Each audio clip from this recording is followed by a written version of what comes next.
Hello and welcome to Education Scotland's The Pedagogy Podcast.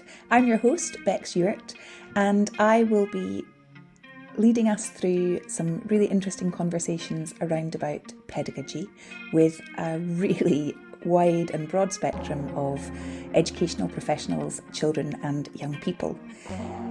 This podcast came about as a response to the OECD report, which found that in order to improve the quality of outcomes for our children, practitioners and teachers need to be supported to explore their own pedagogy and their practice through a pedagogical lens. Welcome everybody to this episode of Education Scotland's The Pedagogy Podcast, and I'm very excited today to be talking with Andy Hargreaves. Andy, I think you're in Ottawa right now. Is that your geographical location?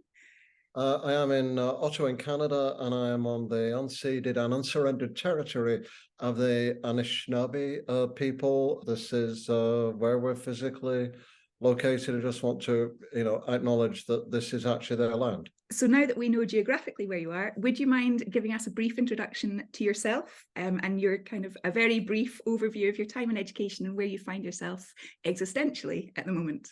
Well, I'm Andy Hargreaves, and one thing you should know about me is that I've had a long-lasting love for Scotland. I courted my wife and she courted me in Scotland. We hitchhiked all over the Western Isles and to Inverness and et cetera, et cetera.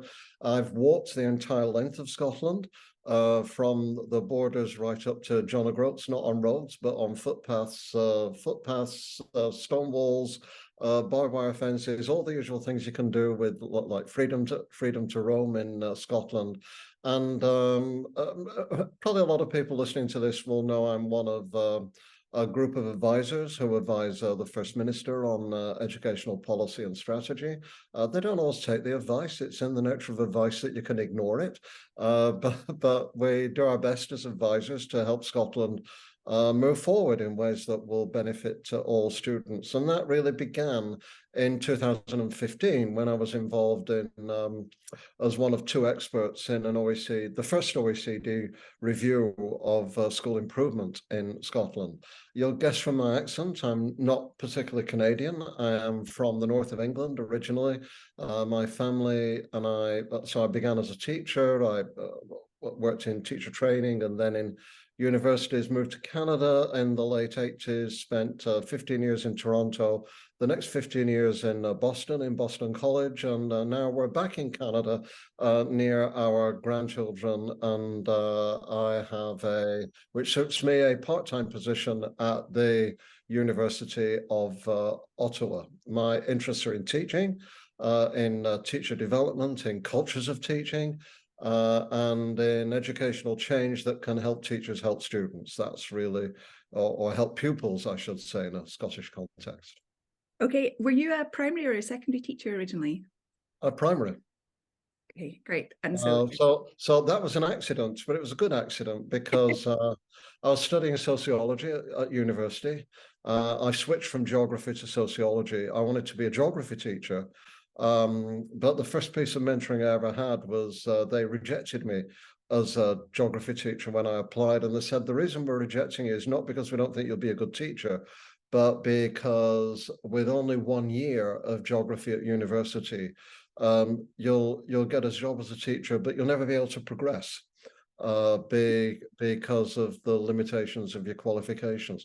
Have you ever thought about primary teaching? And I said, no. And they said, well, perhaps you should. So I did. And here we are.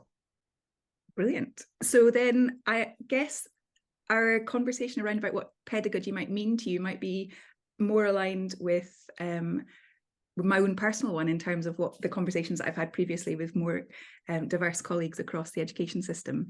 So for you, what does the term pedagogy mean? Pedagogy is basically about how your approach to teaching and to helping people learn. It's as simple as that. It is etymologically a more recent term, but if we think about the concept, the idea of pedagogy, for example, one big movement we have in Canada here right now in order to be inclusive is to think about and to use Indigenous pedagogies. So Indigenous pedagogies, so of course, historically, Our Indigenous nations never had the word pedagogy, but Oz had something that they did, which we would now think of as being pedagogy, which is essential for them in terms of being inclusive, responsive, taking place outdoors a lot, basically involving learning in circles, not in hierarchies, engaging. So collaborative learning is a big part of it. 7 grandfather teachings, so that there's a lot about wisdom and courage and humility within those concepts of pedagogy, use of narrative and story, elders, and also use of the arts, particularly the visual arts. So there's no word for pedagogy in Indigenous teaching, but historically, but Indigenous culture is a lot about that. And what is essential for Indigenous communities is actually good for all communities. So I think more in terms of my experience of teacher education, when I was coming across the term pedagogy, it felt very much like a set of actions that I should take in order to be a good teacher.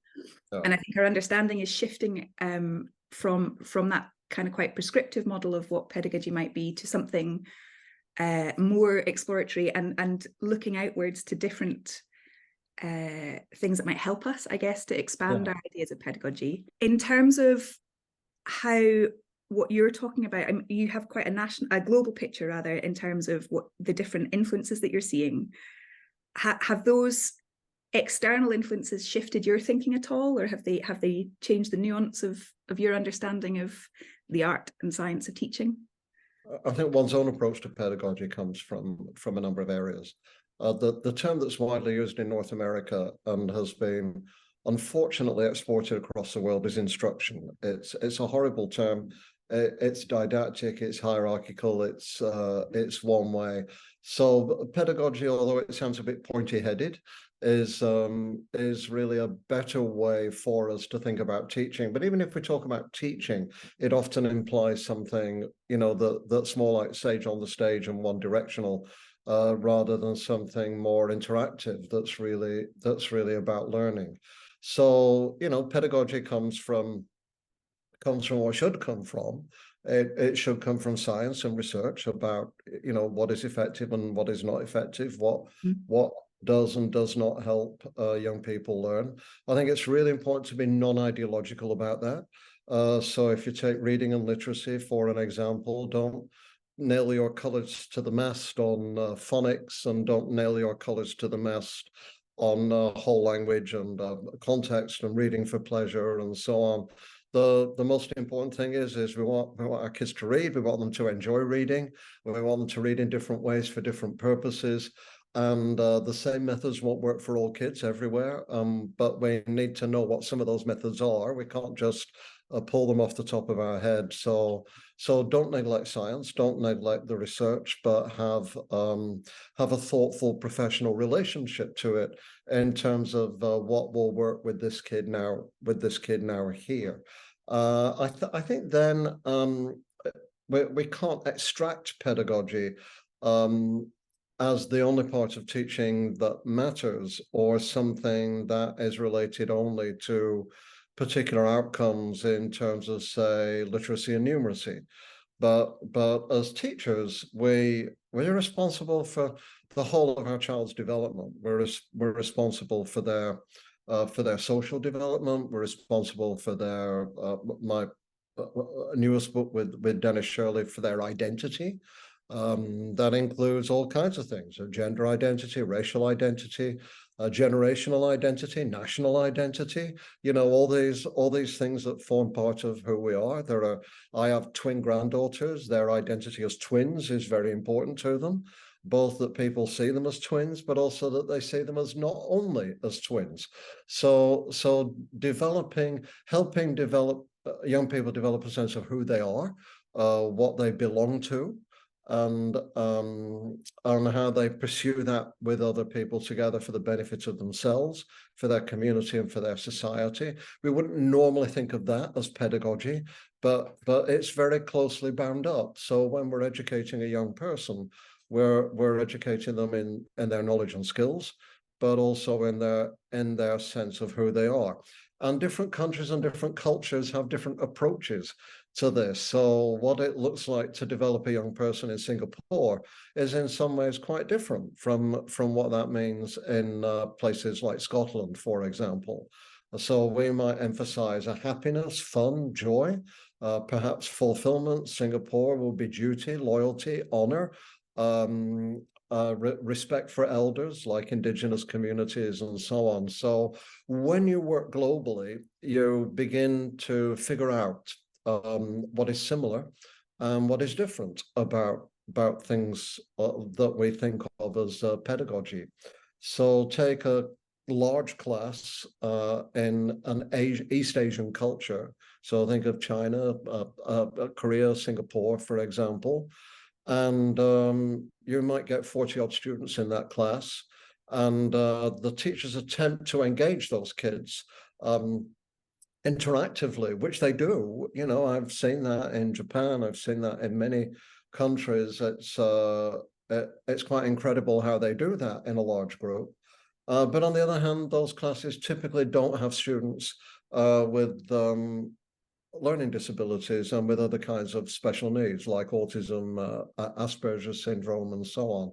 So what responsive teaching looks like in that environment is a little different. In both, it matters that it's responsive and interactive, but how that looks will vary according to different cultures. And I think the last thing is, your pedagogy in some ways has to be a reflection of who you are as well as a teacher and your identity as a teacher. So there are many parts of identity, but one part of those is professional identity. And just as it's really important that our young people can bring the fullness of who they are into school, unless they're in the witness protection program or something, that our teachers can bring the fullness of who they are. So when we learn that science will tell you, in general, it's better to teach reading this way than that way, it's really important that is not standardized, that is not scripted, that there's only one way to do it. And if you're expressive and very dramatic as a teacher, you can bring that in. If you're a quiet and calm facilitator, you can bring that in. If science and math teachers often have different ways of being than, say, English and drama teachers, and we need to understand that and work with that too. So when you work globally, you figure out what's different, what's the same. And pedagogy is related to the science. Yeah. It's also related to the person and to the school. I think that personal aspect of pedagogy is something that's becoming much more spoken about now, and is something that's open for discussion. In my experience, it can be quite an uncomfortable initial journey to start thinking about yourself as a teacher and some of the things that you believe about children in general. And then sometimes they might come into conflict without being explicitly supported through that discussion. So I guess one of the things that I'm particularly thinking about here is, under the current policy landscape, we're moving to a much more learner agency approach, and the shifts in pedagogy that come alongside that. And I think what you were saying about personal identity there is huge, and professional identity, because a lot of our colleagues' professional identities holds ideas about what it is to be a good teacher and how that is performed in the class. Yeah. So we're saying, please go away and change the way we're doing it. But the bit about the discussions about how you do that and where the tensions lie, and that's the bit I think that we need to dig into a bit deeper. Well, Bex, when you're a teacher, it's the same as being a kid, which is most of the time, but not all of the time, you'll want to be in a position where learning and teaching give you fulfillment and joy. They're not exactly the same thing, by the way, but climbing up a rainy mountain in January doesn't always bring you joy until you get to the top. The joy is the outcome of what you're doing, not always every minute of the process. So most of the time you want to do that. But as I try to explain to our grandkids, we really want you to enjoy your learning. But unfortunately, some parts of learning really suck, like long division. It's hard, and I'm sure I'll get responses from math teachers here. It's hard to bring joy into long division. Frankly, I have no idea why we do long division anymore, but there it is. And I said, I said, look, there'll be some things in school that suck. I said, there are some things in my job that suck, like meetings I don't want to go to, people I don't particularly want to be with, on issues I don't really care about, but they're very important to the organization. So try and get joy and fulfillment in most things you do. And in the things that suck, don't give up on them, but have a bit of grit and persistence, get through it to the other side, because they'll raise your skill levels so that you can enjoy the other things too. And I think the same is true for teaching. Not every minute of teaching can be about fulfillment and joy. If something works, but you don't like it all that much, hard lines, because your responsibility ultimately is to your kids on what is effective for them. But if you're spending most of your time being like that in teaching, you're either in the wrong job or in the wrong place, basically. And you need to find another school or another subject or another way of approaching the work that is effective for you. That kind of very personal aspect to it. We do practice with our whole selves, but certainly for me, I've had to learn to take my teacher front away. So when I was a very early teacher, I had a sort of teacher me that was almost like a cutout, just a couple of feet ahead of me, that was all the bravado and the right. And then actually the more through my career that I've gotten the chance, I've had to reflect about what I think good teaching is. Well, a bit of teaching is about acting. It is. I believe a lot of great teaching is about facilitation. It is about letting the learner take the lead, and helping and supporting them with all the knowledge you have and all the support that you can give. But you remember Ken Robinson, loads of teachers love Sir Ken. And he was a close friend of mine. I spoke on his obituary on Radio 4. And, Ken talked about creativity and the importance of that within teaching. Every kid should have their own Ken Robinson sometimes. Who were the teachers we remember? The teachers we remember are not the ones who did things in a standardized way. So sometimes they're the ones who helped us when we were struggling or suffering. But we usually remember the ones who, you just went into their class and you had no idea what was going to happen. And except it would quite often be something utterly extraordinary. And so it is a kind of acting, some of teaching is a kind of acting. You behave in your class in ways you wouldn't behave over dinner with your family. And if you did, they certainly take the mickey out of you. But even actors bring, when somebody acts a part, you can tell it's this actor and not that actor because they bring themselves into a role. So teaching is a role. All roles require a kind of acting or performance. But it's important that we can bring ourselves to that performance and not have to lock part of ourselves away when we do it. That also, I think, makes it more challenging to have those professional dialogues, though. So when you're there, in my early career with my kind of teacher front over here, the professional dialogue I was having was about this thing that I had constructed that was in front of me. And then as you go forward into your career, when you're thinking about developing your pedagogy or thinking about developing your practice, suddenly those professional dialogues take on a huge personal weight, I suppose. And that there, I'm not sure how best to support that, because it can be quite uncomfortable. And I think making that explicit is important, and supporting folk through that discomfort can be quite important. I mean, this is where leadership of all kinds is really important, because what we experience on those occasions as adults is not dissimilar from what kids experience in a class. So we want a class to be a group of people who understand their diversity and their uniqueness, who come to appreciate the diversity, have an ability to work with it, can learn and can contribute, and then can pursue things they find they have in common together through projects or events or learning assignments, whatever those might be. Adults are the same.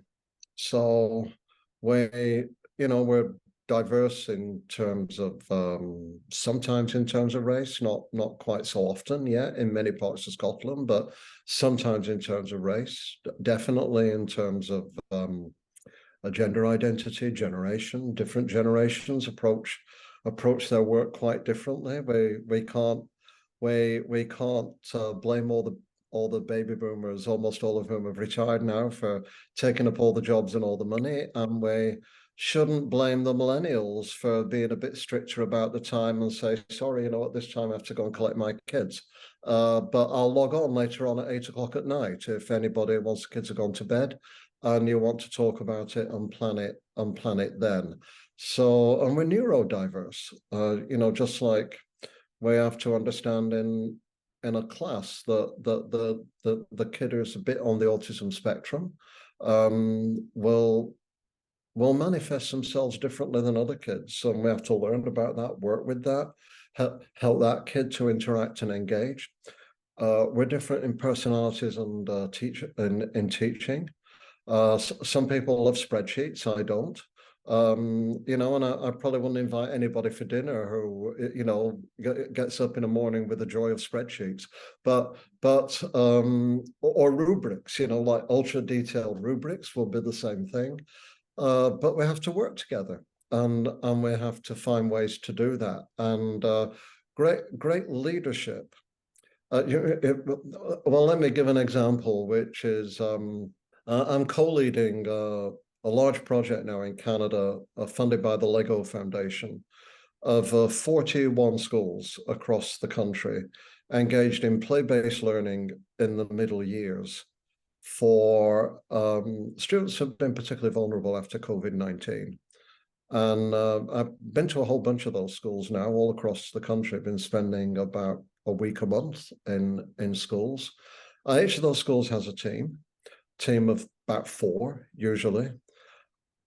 Where the principal's involved, that team is usually quite well integrated into the school. Where the team's applied independently, it's a sort of outlier in the rest of the school. And often the best that they can say is, well, the others leave us alone.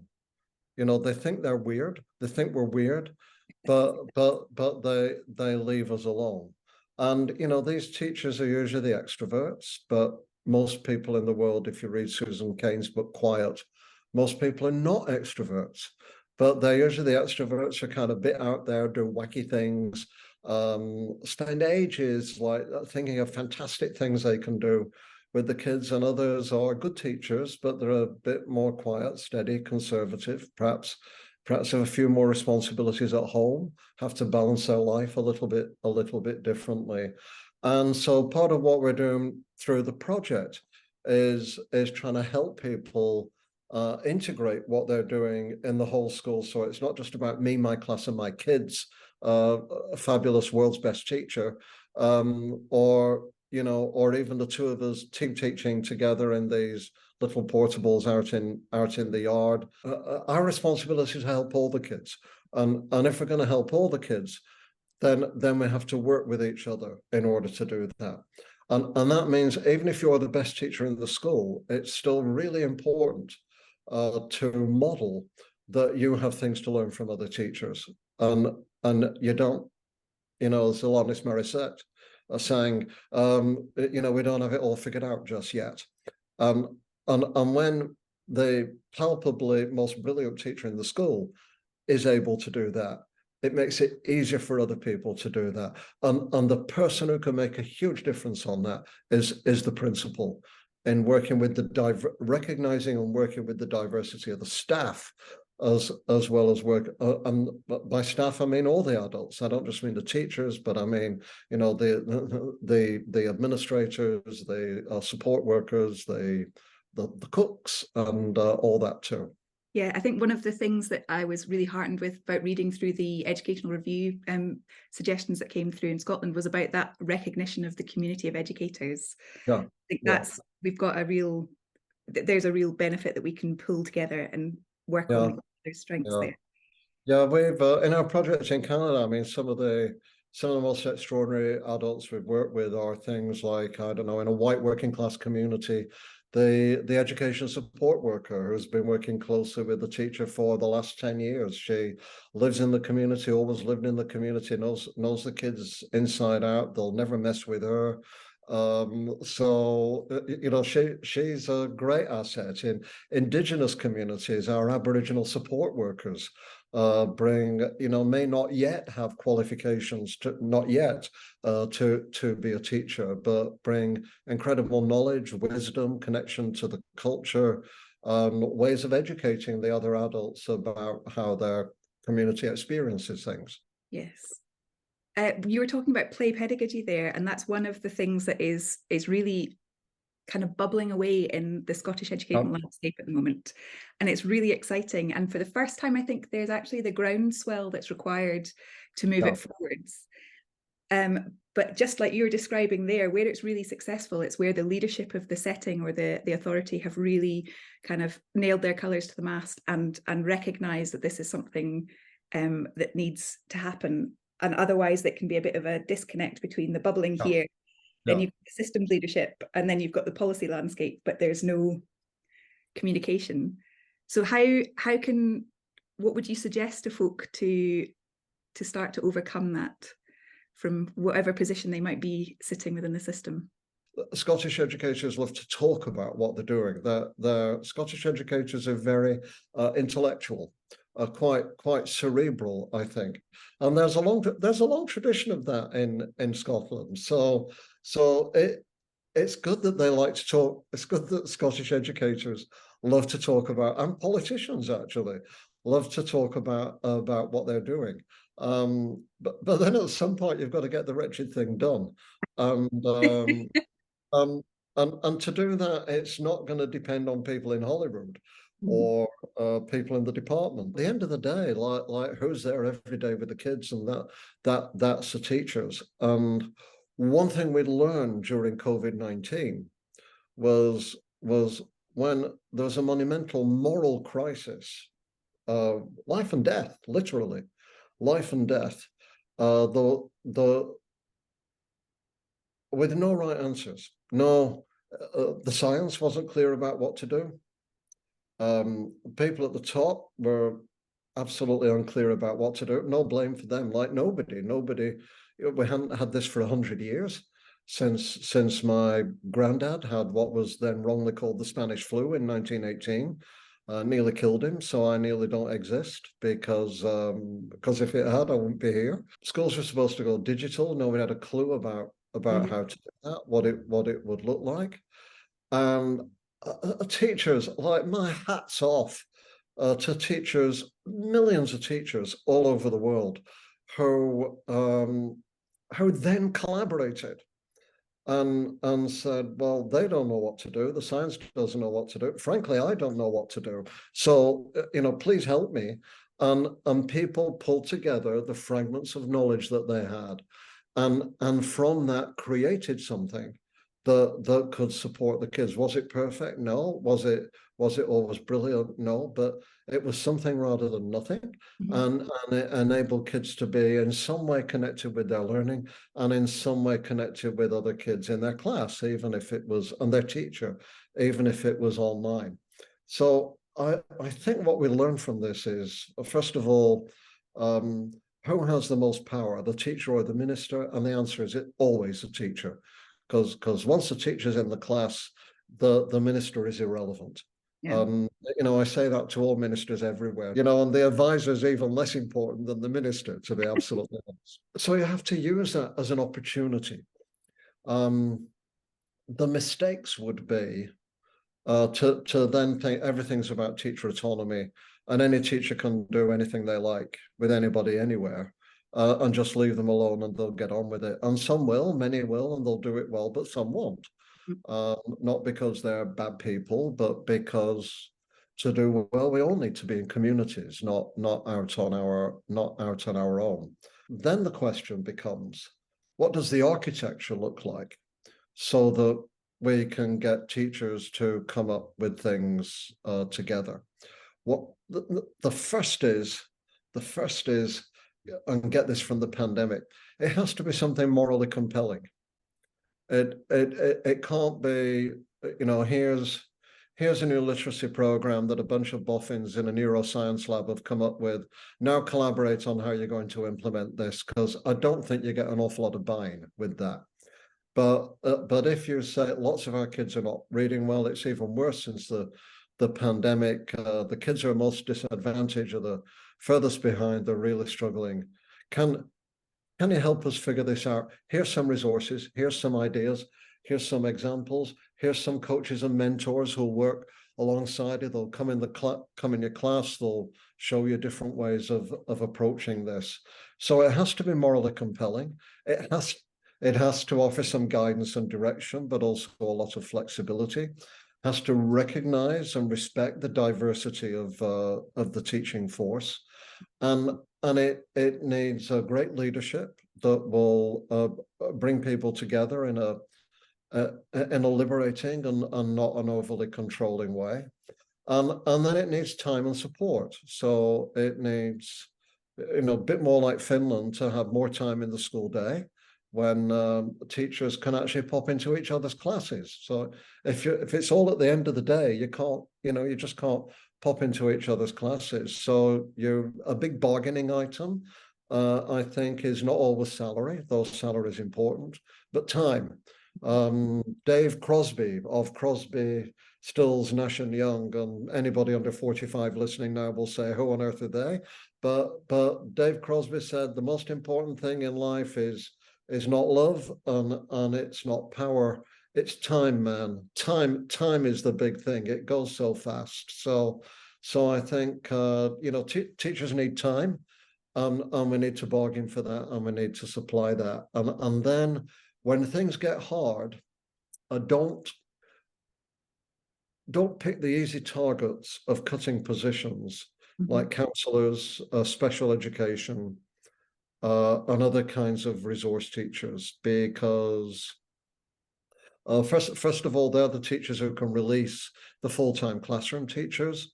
And again, as we've seen in our project in Canada, that the teachers who have a bit more flexibility are often the ones who can really drive things, because they use that flexi time to kind of do a bit more planning, or to pull 2 or 3 people together, or to drop into classes and so on. So morally compelling, cultural collaboration, leadership, time and support. So that's a kind of systems level message, and it gives us on the floor, actually, it gives us a lot of ways to concentrate our efforts in effective ways, and thinking about making those network connections, and then also thinking about that drive, because I think it is the moral, you're right, it is that moral impetus that gives you the energy to keep going when things get tricky.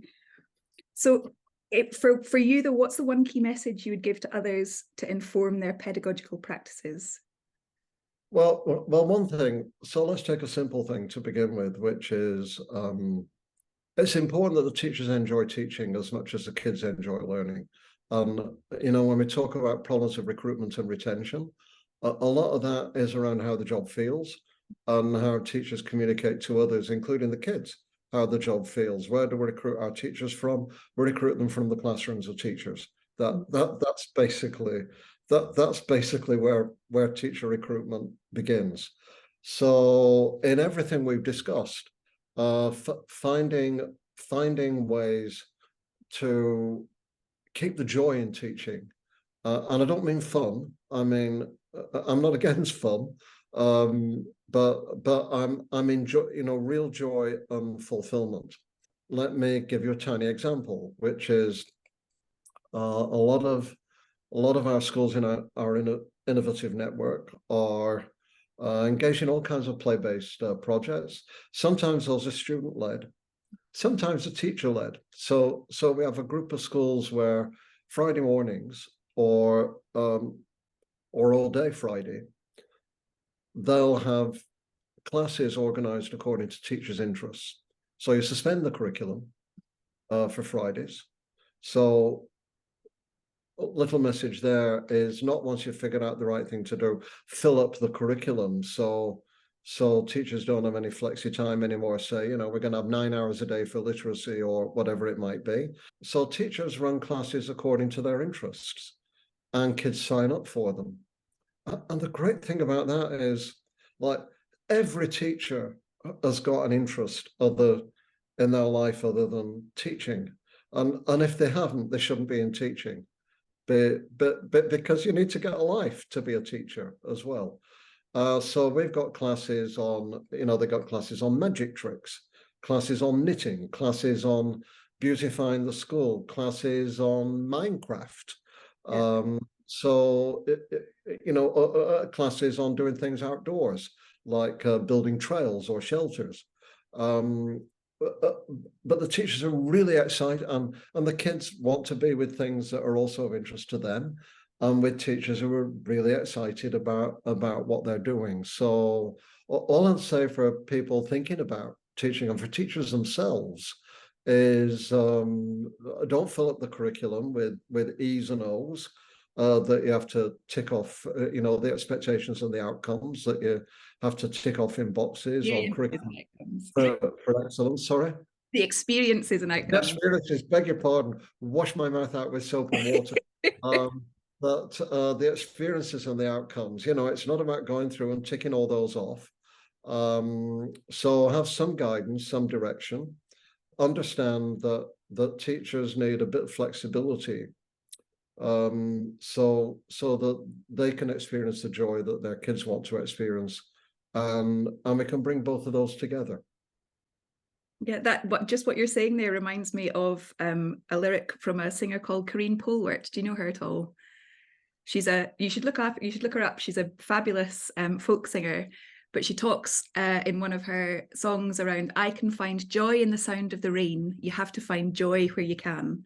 So I think it is that what you're talking about is that kind of recognizing the special moments and holding them.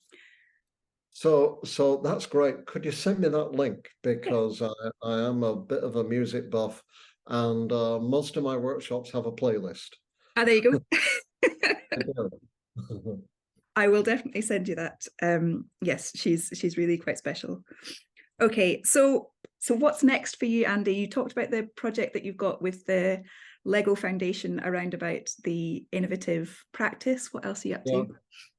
So that technically comes to an end at the end of January, but we've got regional gatherings for the schools. I hate it, I was a bit nervous about using the word regional now, but regional gatherings of the schools across Canada at the end of this month, beginning of next month, where we're talking about how to make it sustainable, and that is not about finding a big pot of money from somewhere else. It's really through this it's in line with everything that we've been saying. Through this have the schools and the teachers themselves seen enough value that they want to find ways to continue it together, and we're hearing a lot of that from them, and we'll help them do that. So that's really one of the first things.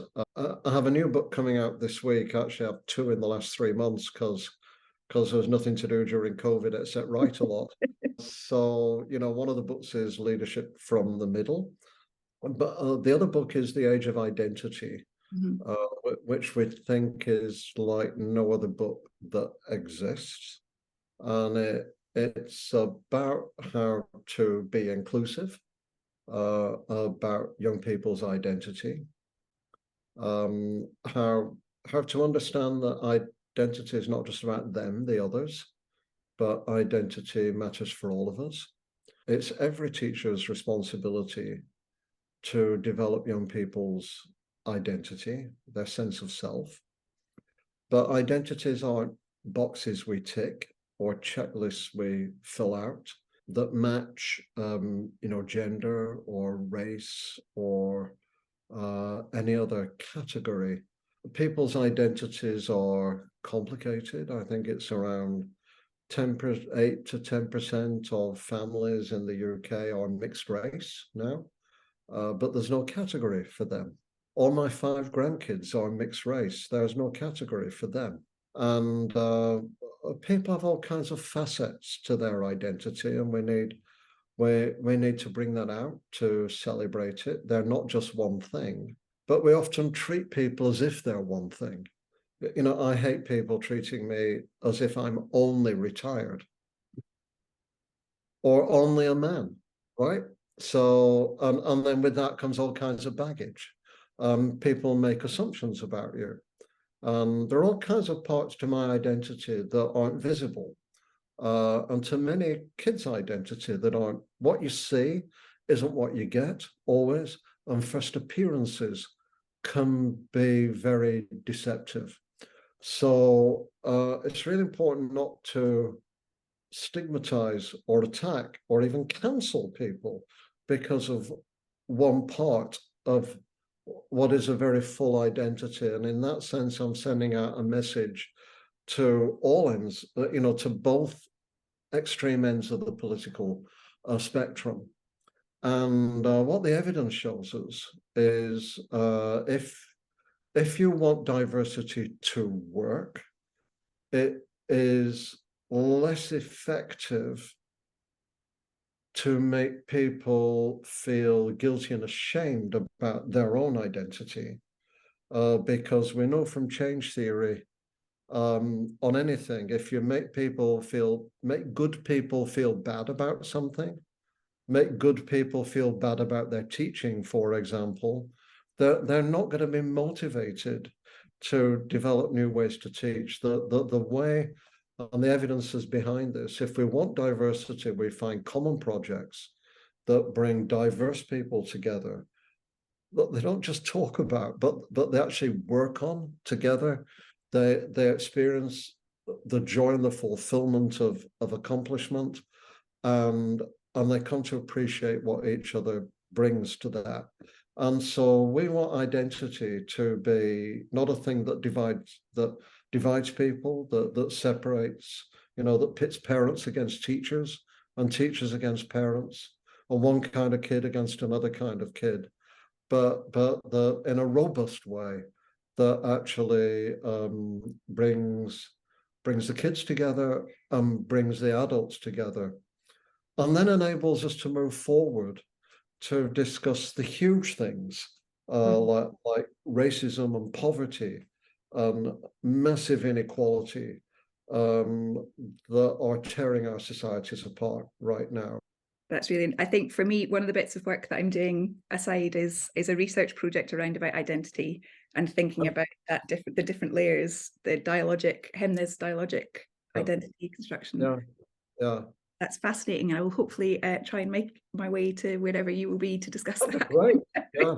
Love that. And so thank you very much for all of that. Finally, probably the thing that gives most people we have conversations with the biggest fear is the 2 songs that you have to commit to our playlist that go alongside this podcast. So I thought about this a bit and then I forgot that I'd thought about it. So I can immediately remember one. Okay. Which is Pat Benatar, We Belong. The best line in that, which I sometimes give a group to talk about, is we belong to the light and the thunder.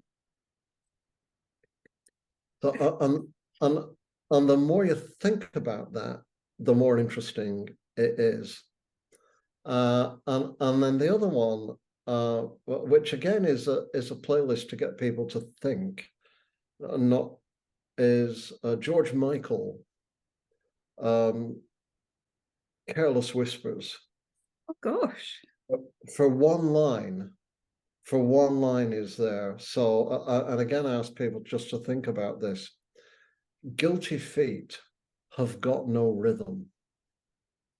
So George Michael wrote about this, I think before he declared openly that he was gay. But whether you're gay or not, you can, if you think about, I read a piece yesterday from the BBC about kids with an adult with autism spectrum, and about how hard it had been for her as a child, even with her own mother, to have to try so hard to look like she was normal all the time. And the line "guilty feet have got no rhythm" is, if we have to hide, nobody should have to hide who they are. And if you do, it has, including people who are bullied as a child, won't kind of face it as an adult, so they end up bullying others. It not only has adverse consequences for you, but it has adverse consequences for other people. So neither of them are probably, well, "We Belong" is quite danceable, but they're more about getting you to think, I think. That's great. Thank you very much for your time, Andy. Really appreciate it. You're very welcome, Bex. There were a few things that stood out to me when I was talking with Andy, and I'm recording this wrap up a couple of weeks afterwards, and I've had a few other conversations with folk in the middle, and it's really interesting to start to make the links between what he's said and what other folk have said. The idea about Indigenous pedagogies and learning from looking outwards and thinking about the cultural implications of our practice is really interesting. And the kind of emphasis on that holistic approach, which we have in Scotland. Like, our driver for the curriculum is the 4 capacities, and that is about being as successful and as flourishing as a human as we can. And it's our holistic responsibility to kind of think about nurturing the whole individual. I like the balance that he talks about between making sure that our practice is science and theory based, but at the same time, our professional judgment then comes in and goes, right, but will this work for this particular child in front of me now? And how can I support them in their learning? And how can I enable them to succeed and to flourish?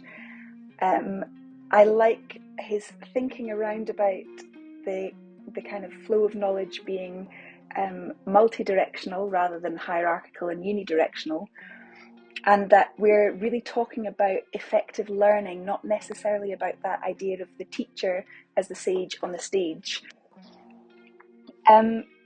Thinking about that identity, thinking about the cultural aspect of learning, I think is something I need to go back to and really unpick and start to think about what that means in terms of my practice.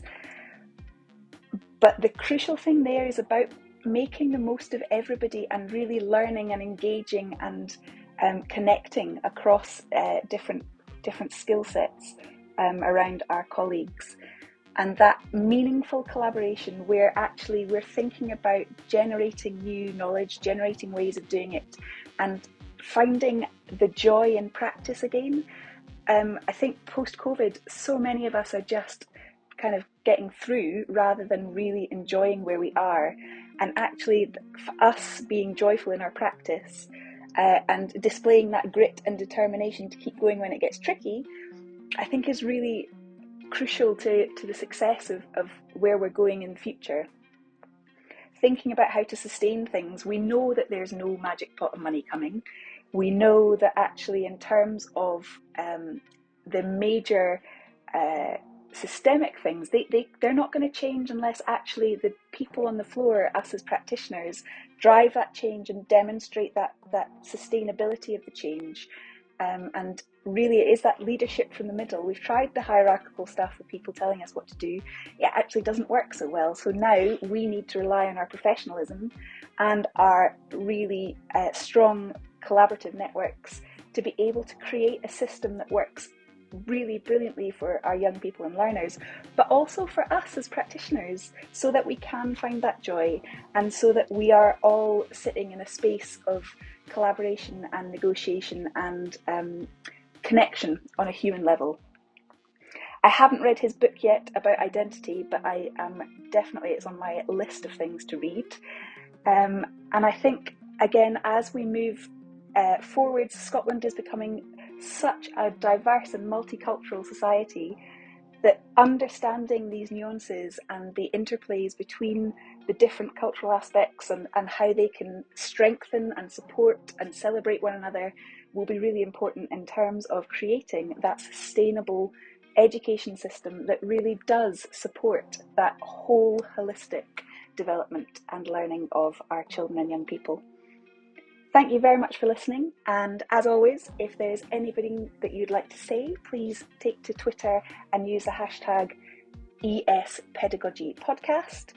And again, if there's somebody that you think would be a really good person to talk to, please let us know. This is about starting conversations, this is about getting us thinking and giving us, as practitioners, the folk on the floor, the tools and the motivation to really use the permission that we have to be innovative and excited about where we're taking education. Thanks for listening, and I'll speak to you again soon. Bye.